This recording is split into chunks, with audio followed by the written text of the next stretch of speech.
नमस्कार, आप देख रहे हैं आवाज इंडिया, देश की भरोसेमंद आवाज। मैं हूं अंजनी मिश्रा। खबरों का सिलसिला शुरू करने से पहले आइए सबसे पहले एक नजर डालते हैं आज की हेडलाइंस पर। पीएम मोदी और कार्नी की मुलाकात का हुआ असर, नई कनाडाई सरकार के रिश्तों में आई तेजी। यूपी समेत 6 राज्यों में एसआर बढ़ा, चुनाव आयोग का बड़ा कदम। भारत की समुद्री सुरक्षा में बड़ी कार्रवाई, तटरक्षक ने पाकिस्तानी नाव जब्त कर 11 लोगों को पकड़ा। भारत चीन बॉर्डर पर खौफनाक हादसा, खाई में गिरा मजदूरों से भरा ट्रक, 17 की मौत की आशंका। और अमेरिका ने घटाई ब्याज दर, भारत को बड़ा फायदा, सेंसेक्स निफ्टी को मिलेगी नई उड़ान। अब खबरें विस्तार से। कनाडा में मार्क कार्नी के प्रधानमंत्री बनने के बाद भारत कनाडा संबंधों में तेजी से सुधार दिखने लगा है। दक्षिण अफ्रीका में हुए G20 शिखर सम्मेलन में पीएम मोदी और पीएम कार्नी की गर्मजोशी भरी मुलाकात ने रिश्तों में सकारात्मक ऊर्जा भरी। इसी कड़ी में भारतीय उच्चायुक्त दिनेश के पटनायक ने कनाडा के हाउस ऑफ कॉमन्स के स्पीकर फ्रांसिस स्कारपोलेगिया से मुलाकात की। दोनों के बीच संसदीय रिश्तों को मजबूत करने, साझा लोकतांत्रिक मूल्यों और आगे के सहयोग के अवसरों पर चर्चा हुई। जनवरी में भारत 28वें Commonwealth speakers and presiding officers conference में कनाडाई प्रतिनिधिमंडल का स्वागत करेगा। भारतीय उच्चायुक्त ने सोशल मीडिया पर इस मुलाकात की जानकारी साझा की। यह मुलाकात दोनों देशों के बीच नए अध्याय की शुरुआत के रूप में देखी जा रही है। जस्टिन ट्रूडो के कार्यकाल में भारत कनाडा संबंध अपने सबसे निचले स्तर पर पहुंच गए थे, लेकिन नई सरकार के साथ माहौल बदल रहा है। एक दिन पहले उच्चायुक्त पटनायक की मुलाकात कनाडा की आव्रजन मंत्री लीना मेटलोज डिसाब से भी हुई। इस बैठक में द्विपक्षीय सहयोग बढ़ाने, आव्रजन प्रक्रियाओं को आसान बनाने और छात्रों से जुड़े मुद्दों पर सार्थक बातचीत हुई। दोनों देशों की प्रणालियों की बेहतर समझ विकसित करने पर जोर दिया गया। बैठक में लोगों के संबंधों को मजबूत करने को भी प्राथमिकता दी गई। लगातार हो रही ये मुलाकातें संकेत दे रही हैं कि दोनों देश रिश्तों को नए सिरे से आगे बढ़ाने के लिए प्रतिबद्ध हैं। बदलते वातावरण में द्विपक्षीय संबंधों में स्थिरता और गति आने की उम्मीद जताई जा रही है। चुनाव आयोग ने एक बार फिर बड़ा कदम उठा लिया है और असर सीधे 6 राज्यों के करोड़ों मतदाताओं पर। ऐसा यानी विशेष मतदाता सूची संशोधन अभियान की डेडलाइन बढ़ा दी गई है और सबसे ज्यादा राहत उन राज्यों को मिली है जहां आवेदन संख्या उम्मीद से कहीं ज्यादा थी।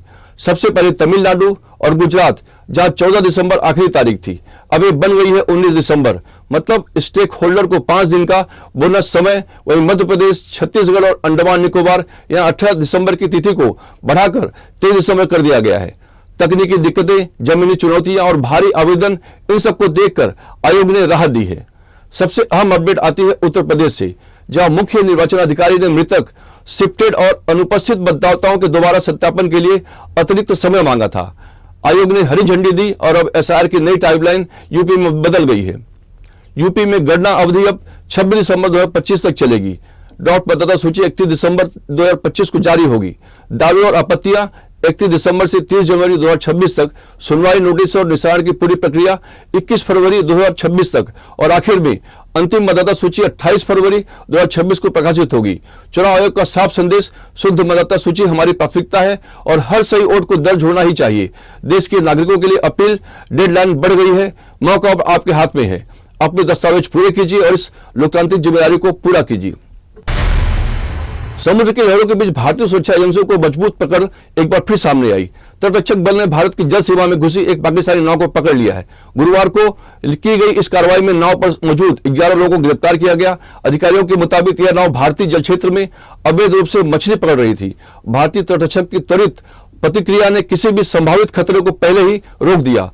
पकड़े गए सभी व्यक्तियों को आगे की जांच के लिए गुजरात की जाखो मरीन पुलिस के हवाले कर दिया गया है। यह कार्रवाई भारत की समुद्री सतर्कता और तेज ऑपरेशन क्षमता को एक बार फिर स्थापित करती है। घटना के बाद सुरक्षा एजेंसियों ने समुद्री निगरानी और कड़ी कर दी है। गुजरात अच्छा पीआरओ ने बताया कि यह कार्रवाई भारत के विशिष्ट आर्थिक क्षेत्र में तटरक्षक बल के गतिशील अभियानों के दौरान की गई। उनका कहना है कि यह पाबंदी देश की समुद्री सीमाओं की रक्षा और अंतर्राष्ट्रीय कानून के पालन के प्रति भारत की मजबूत प्रतिबद्धता को दर्शाती है। भारतीय तटरक्षक ने पोस्ट करते हुए स्पष्ट किया कि यह ऑपरेशन उनकी निरंतर सतर्कता का परिणाम है। बयान में कहा गया कि समुद्री कानूनों के उल्लंघन पर तुरंत और कठोर कार्रवाई जारी रहेगी। अरुणाचल प्रदेश से भारत चीन बॉर्डर के पास एक ऐसा हादसा जिसने पूरे इलाके को झकझोर दिया है। मजदूरों से भरा ट्रक 1000 फीट गहरी खाई में गिर गया और अब तक 17 मजदूरों की मौत की आशंका जताई जा रही है। हादसा हाउलियांग चगलाम रोड पर हुआ। पहाड़ी मोड़, सकरा रास्ता और सामने गहरी खाई। बताया जा रहा है कि पहाड़ी मोड़ पर ट्रक अचानक अनियंत्रित हुआ और सीधा घाटी में समा गया। ट्रक में 21 मजदूर सवार थे जो तिनसुकिया के गोला पुखरी टी स्टेट से ह्यूलियांग की ओर निर्माण कार्य के लिए जा रहे थे। जैसे ही हादसे की खबर पहुंची, रेस्क्यू टीमें मौके पर दौड़ी, लेकिन चुनौती ये खाई बेहद खड़ी और जंगलों से घिरी है। 100 को निकालना मुश्किल, घायल मजदूरों तक पहुंच पाना और मुश्किल। अब तक दर्जनों से ज्यादा 100 बरामद किए जा चुके हैं और बचाव दल लगातार नीचे उतरकर तलाश में जुटे हैं। स्थानीय प्रशासन के अनुसार अंधेरा, पत्थर और ढलान रेस्क्यू को बेटर जटिल बना रहे हैं। प्रश्न ये भी उठ रहा है कि क्या ट्रक ओवरलोड था, क्या सड़क की हालात ने हादसा बढ़ा दिया और क्या इस खतरनाक बॉर्डर रोड पर मजदूरों की आवाजाही के सुरक्षा इंतजाम नाकाफी थे। अरुणाचल की पहाड़ियों में एक पल की चूक और 17 जिंदगियां हमेशा के लिए खाई में उतर गई।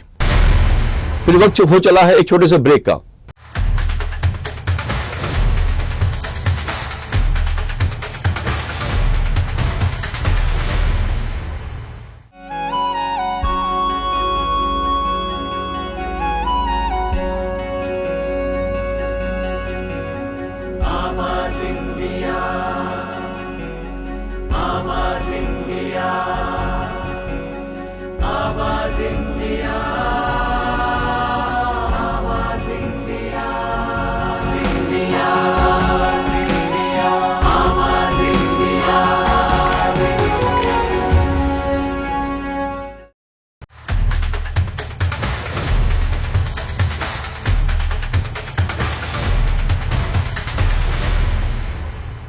ब्रेक के बाद आप सभी का फिर से स्वागत है। बढ़ते हैं अगली खबर की तरफ। अमेरिका से आई बड़ी आर्थिक खबर और इसका सीधा असर भारत के बाजारों पर दिख सकता है। यूएस फेडरल रिजर्व ने लगातार तीसरी बार ब्याज दरों में कटौती कर दी है और अब यह रेंज 3.50% से 3.75% पर आ गई है। लेकिन बड़ा ट्विस्ट यही है, जेरोम पावेल ने साफ कहा है आगे लगातार कटौती की उम्मीदें न करें। अर्थव्यवस्था की हालत देखकर ही फेड कोई अगला कदम उठाएगा और संकेत यह है कि अगले साल सिर्फ एक और कट की गुंजाइश बन सकती है। इसी बीच फेड ने जीडीपी के अनुमान में बड़ा उछाल किया है। अब 2026 में अमेरिका की ग्रोथ 2.3% रहने का अनुमान है, यानी पहले से 0.50% ज्यादा। लेकिन चौंकाने वाली बात है महंगाई। फेड का कहना है 2028 तक भी इन्फ्लेशन 2% के लक्ष्य के ऊपर रह सकता है। मतलब अमेरिका में महंगाई की लड़ाई अभी खत्म नहीं। और सवाल भारत पर क्या असर? दरअसल जब अमेरिका ब्याज दरें घटाता है तो वहां की यील्ड कम होती है। निवेशक डॉलर से पैसा निकालकर उभरते बाजारों यानी हमारे जैसे देशों में निवेश बढ़ाते हैं और इसका फायदा सीधे सीधे सेंसेक्स और निफ्टी को मिलता है। इसी का असर आज भी प्री ओपन में दिखा। दोनों इंडेक्स ग्रीन जोन में, यानी अमेरिका की दर कटौती ने भारतीय बाजारों को शुरुआती बढ़त का ईंधन दे दिया है। आगे सबसे बड़ा सवाल यही, अमेरिका की एक हल्की सी दर कटौती क्या भारतीय शेयर बाजार को जनवरी रैली की तरफ ढकेल देगी? नजर पूरी तरह फेड की अगली चार पर टिकी हुई है। मध्य प्रदेश में आईएएस संतोष वर्मा के बयान पर शुरू हुआ विवाद अब उबाल पर है और अब हालात इतने गर्मा गए हैं कि 65 ब्राह्मण संगठन पहली बार एक मंच पर दिखाई दे रहे हैं। इन संगठनों ने साफ कर दिया है 14 दिसंबर को मुख्यमंत्री आवास का घेराव होगा और अगर सरकार कार्रवाई नहीं करती तो आंदोलन और बड़ा होगा। दरअसल मामला 23 सितंबर से शुरू होता है जब भोपाल के अंबेडकर मैदान में अजॉक्स के प्रांतीय अधिवेशन के दौरान संतोष वर्मा को प्रांताध्यक्ष चुना गया। वहीं से आया वो बयान जिससे विरोध की आग पूरे प्रदेश में फैला दी। वर्मा ने कहा था, एक परिवार में एक को आरक्षण तब तक देना चाहिए जब तक मेरे बेटे को कोई ब्राह्मण अपनी बेटी दान नहीं देता या उससे संबंध नहीं बनाता। यही टिप्पणी कई संगठनों के लिए सीधी चोट साबित हुई। विरोध इतना बढ़ा कि मामला बिहार विधानसभा तक गूंज गया। दबाव बढ़ा तो 26 नवंबर को आईएएस संतोष वर्मा को नोटिस जारी किया गया जिसमें साफ लिखा था यह टिप्पणी सामाजिक समरसता को ठेस पहुंचाती है और अखिल भारतीय सेवा नियमों के तहत अनुशासनात्मक कार्रवाई हो सकती है। लेकिन कार्रवाई न होने से नाराजगी और गहरी हो गई है। सोशल मीडिया पर कैंपेन चल रहे हैं, रिपीट अगेन, सड़कें गवाह बन रही हैं और अब 65 ब्राह्मण संगठन सीधी लड़ाई के मूड में है। इस्तीफे की मांग तेज है और 14 दिसंबर को होने वाले घेराव सरकार के लिए बड़ी चुनौती की तरह देखा जा रहा है। इधर आग को शांत करने के लिए बजाय संतोष वर्मा का एक और बयान सामने आया और इसने विवाद को और भी भड़का दिया। वर्मा ने कहा, कितने संतोष वर्मा को तुम मारोगे, कितनों को जलाओगे? इतनी ताकत नहीं कि हर संतोष वर्मा को जला सको। अब हर घर से एक संतोष वर्मा निकलेगा। अब बड़ा सवाल यह, क्या सरकार इस बढ़ते टकराव को शांत कर पाएगी? क्या 14 दिसंबर को चेतावनी मध्य प्रदेश की राजनीति को झकझोर देगी? और सबसे अहम, क्या आईएएस संतोष वर्मा पर कार्रवाई होगी या संघर्ष और उग्र होगा? तमिलनाडु के दरगाह के पास खंबे पर दिए जाने का आदेश देने वाले मद्रास हाईकोर्ट के एमजीआर स्वामीनाथन और अब संसद के गलियारों में उनके खिलाफ सबसे बड़ा राजनीतिक हमला। विपक्ष के 120 सांसदों ने लोकसभा अध्यक्ष ओम बिरला को महाभियोग का प्रस्ताव सौंप दिया है और आरोपों की आग अब पूरे देश की राजनीति को अपने लपेट में ले चुकी है। 9 दिसंबर की तारीख और अनुच्छेद 217 और 124 का हवाला देकर जज को हटाने की औपचारिक मांग। इस नोटिस पर डीएमके की कनिमोई से लेकर टीआर बालू, सपा के अखिलेश यादव, कांग्रेस की प्रियंका गांधी वाड्रा, गौरव गोगोई, सुप्रिया सुले, दयानिधि मारन, शिवसेना यूपीडी से ओवैसी तक कुल 120 सांसदों के दस्तक। मतलब विपक्ष इस बार पूरी ताकत के साथ मैदान में उतर चुका है। लेकिन असली बवाल तो इसके बाद शुरू हुआ जब शिवसेना यूपीडी ने भी महाभियोग के समर्थन में खड़े होकर हिंदुत्व की राजनीति की लड़ाई को और तेज कर दिया। यहीं से बीजेपी की आध्यात्मिक अघाड़ी के प्रमुख तुषार भोसले ने उद्धव ठाकरे पर सबसे तीखा वार किया। उन्होंने निशाना साधते हुए कहा, उद्धव ठाकरे अब पूरी तरह गांधी परिवार की कठपुतली बन गए हैं। अगर सोनिया गांधी धर्म बदलने को कह दे तो ये तुरंत उद्धव मियां बन जाएंगे। तुषार भोसले का यह बयान अब राजनीतिक गलियारों में चर्चा का विषय बन चुका है। एक तरफ विपक्ष न्यायपालिका में आचरण पर सवाल उठा रहा है तो दूसरी तरफ हिंदुत्व बनाम सेकुलर राजनीति की जंग फिर भड़क उठी है। बाइट आचार्य तुषार भोसले। हिंदू समाज को मंदिरों में दिया जलाने का अधिकार देने वाले न्यायाधीश के खिलाफ उद्धव ठाकरे की पूरी पार्टी खड़ी हो गई। उनके सांसदों ने महाभियोग प्रस्ताव पर दस्तखत कर दिए। इस बात से यह साबित होता है कि उद्धव ठाकरे अब पूरी तरह से गांधी परिवार के हाथ की कठपुतली बन चुके हैं। अगर सोनिया गांधी ने इनसे कहा कि धर्म बदल दो तो ये लाचार उद्धव ठाकरे तुरंत धर्म बदलकर उद्धव मियां बन जाएंगे। संसद के शीतकालीन सत्र में बारामुल्ला के सांसद और एआईपी प्रमुख इंजीनियर राशिद का भाषण सत्र का सबसे भावनात्मक पल बन गया। लंबे समय तक जेल में रहने के बाद पहली बार संसद पहुंचे राशिद ने वंदे मातरम पर चल रही बहस के बीच अपनी मातृभूमि, आजादी और विभाजन के दर्द को बेहद सहज लेकिन प्रभावशाली शब्दों में रखा। उन्होंने कहा, अपनी धरती से किए प्यार नहीं हो सकता और अंग्रेजी में मिली आजादी हमारा गर्व है, लेकिन विभाजन ने देश को कई हिस्सों में बांट दिया। उनकी बातों से सदन में एक पल के लिए सन्नाटा पसर गया। राशिद ने राष्ट्रगान और राष्ट्रगीत को सम्मान की चीजें बताते हुए कहा कि इन पर संवाद होना चाहिए, टकराव नहीं। उन्होंने देश की विविधताओं को ताकत बताया और कहा कि इन्हें विवाद नहीं उत्सव बनाना चाहिए। इसके अलावा राशिद का एक और वाक्य ने पूरे सदन को अंदर तक हिला दिया। उन्होंने भावुक होते हुए कहा, आप सब तो घर जाएंगे, मुझे तो वापस जेल जाना है।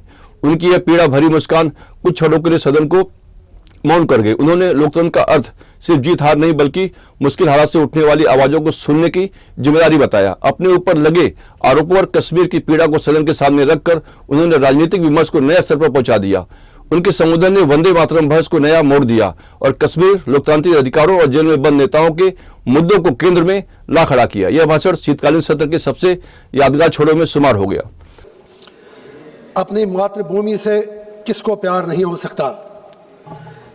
मैं सलाम करता हूं उस धरती को जिसने अंग्रेजों से आज़ादी तो ले ली, लेकिन अंग्रेजों की चालाकी और लीडरशिप की नाअहली की वजह से उस अनडिवाइडेड इंडिया के 3 हिस्से कर दिए। मैं सलाम पेश करता हूं उस धरती को जिसने मुझे जन्म तो दिया, लेकिन 6.5 साल से मैं उसकी एक झलक देखने को तरस रहा हूं। मैं सलाम पेश करता हूं उस कश्मीर की धरती को जिसे पंडित जवाहरलाल नेहरू, अली मोहम्मद जिन्ना, सरदार पटेल, मरहूम शेख मोहम्मद अब्दुल्ला, महाराजा हरी सिंह की नाआकबत अंदेशों की वजह से 47 से आज तक एक सियासी अखाड़ा बनाकर वहां पर मारदाड़ का मैदान बना दिया गया। मैं सलाम करता हूं उस जम्मू कश्मीर की धरती को जिसको 1947 में खूनी लकीर के जरिए 2 टुकड़ों में तकसीम कर दिया गया। मैं सलाम पेश करता हूं अपनी मातृभूमि को जिसके साथ मोहतरम जवाहरलाल नेहरू से लेकर नरेंद्र मोदी जी तक ने बहुत बड़े वादे किए, लेकिन एक भी वादा पूरा नहीं किया। मैं सलाम करता हूं अपनी उस मातृभूमि को जहां 1999 से आज तक जंगल राज जारी है। हजारों लोग मरे हैं, न मारने वाले को पता मैं क्यों मरा, न मरने वाले को पता मेरे साथ क्या हुआ। मैं सलाम पेश करता हूं उस मातृभूमि को where people ask me about my identity, about my religion। मैं सलाम पेश करता हूं उस मातृभूमि को जहां टीवी चैनलें डिसाइड करती हैं इस देश की फॉरेन पॉलिसी क्या होगी, जहां टीवी चैनलें राष्ट्रवाद का सबक हमें पढ़ाती हैं। मैं सर सलाम पेश करता हूं उस अपनी धरती को, उस अपनी मातृभूमि को जिसे भारत ने अपना ताज तो माना लेकिन ताज की हिफाजत कभी नहीं की। ताज सर पे रखना आया नहीं, ताज को संभालना आया नहीं। मैं सर सलाम करता हूं अपनी उस मातृभूमि को जहां 1987 में नेहरू खानदान, मुफ्ती खानदान और शेख खानदान ने 1987 में रिकॉर्ड तोड़ धांधलियां करके बंदूक को जन्म दिया, जिसकी वजह से हजारों लोग कब्रिस्तानों में सो गए। मैं सर सलाम करता हूं उस जम्मू कश्मीर की मातृभूमि को जहां के लोकल अफसरों को डिसएम्पावर किया गया। मैं सर सलाम करता हूं उस जम्मू कश्मीर की धरती को जिससे 5 अगस्त 2019 को इस सरकार ने सब कुछ छीन लिया, स्टेट के 2 हिस्से कर दिए, 370 छीना, 35 से छीना। मैं सलाम करता हूं उस धरती को जहां से मेरे कश्मीरी पंडित भाइयों को 1990 में एक साजिश के तहत वहां से निकाल दिया गया। जस्ट 2 मिनट्स मोर प्लीज, मैंने 2 मिनट नहीं बोला अभी। न्याय कीजिए, न्याय कीजिए, हाथ जोड़ता हूं आगे। मैं सलाम करता हूं कश्मीर की उस धरती को जहां के रहने वालों की हालत हिरन के उस बच्चे की सी हो गई है जिसे जंगल में चारों तरफ शिकारियों ने घेरा है।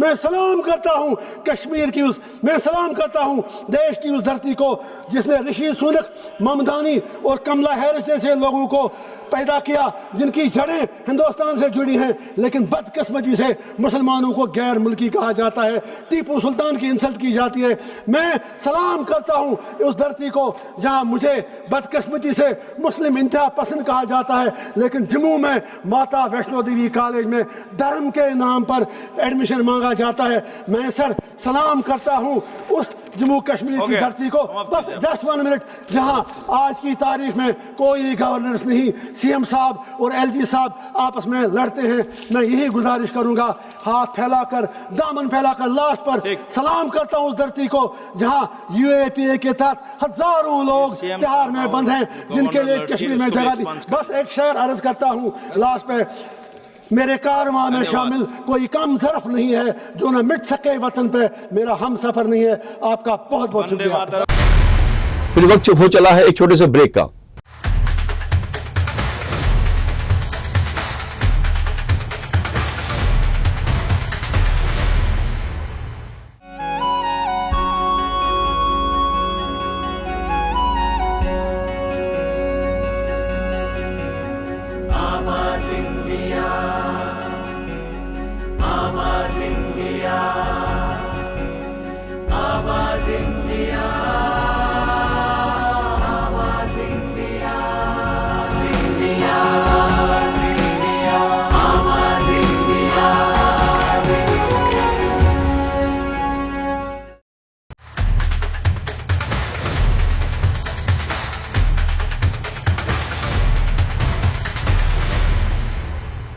ब्रेक के बाद आप सभी का फिर से स्वागत है। बढ़ते हैं अगली खबर की तरफ। देशद्रोह और भड़काऊ भाषण के आरोप में घिरी भोजपुरी सिंगर और social media influencer Neha Singh Rathore की कानूनी मुश्किलें और बढ़ गई हैं। इलाहाबाद हाईकोर्ट ने उनकी अग्रिम जमानत याचिका खारिज कर दी है। अदालत ने साफ कहा नेहा ने जांच में सहयोग नहीं किया और ऐसे में उन्हें राहत नहीं दी जा सकती। फैसले के बाद नेहा सिंह राठौड़ का गुस्सा एक बार फिर गाने में फूटा। हाई कोर्ट से झटका लगते ही नेहा ने सोशल मीडिया पर तंज भरा गीत पोस्ट किया। कैप्शन लिखा, पे हमरा पे दर्ज एफआईआर बा और बोलो में सत्ता पर तीखी चोट। गीत में वे कहती हैं, औरत पे जोर दिखाए ये कैसा मर्दाना, साहेब छोड़ दो ना बेटी बहुओं को धमकाना। इसके अलावा अमेरिका, चीन, लोकतंत्र और एफआईआर की राजनीति पर भी उनका व्यंग जोरों पर है। वीडियो तेजी से वायरल है। नेहा ने एक और पोस्ट में सरकार पर गंभीर आरोप लगाते लिखा, सरकार अपनी ताकत गलत जगह दिखा रही है। एक मामूली लड़की सवाल क्या पूछ ले, एफआईआर, दबाव, मुकदमा, जेल सब लगा देते हैं। वहीं गोवा नाइट क्लब में लगी आग में 29 मौतों का जिक्र करते हुए नेहा ने कहा कि बड़े अपराधी बच जाते हैं और उन्हें निशाना बनाया जा रहा है। बताया जा रहा है कि नेहा के खिलाफ दर्ज एफआईआर पहलगाम आतंकी हमले के दौरान किए गए उनके उस सोशल मीडिया पोस्ट से जुड़ी है जिसमें प्रधानमंत्री नरेंद्र मोदी और गृह मंत्री अमित शाह पर आपत्तिजनक टिप्पणी की गई थी। आरोप है कि बयान से राष्ट्रीय सुरक्षा और सांप्रदायिक सौहार्द को खतरा पैदा हुआ।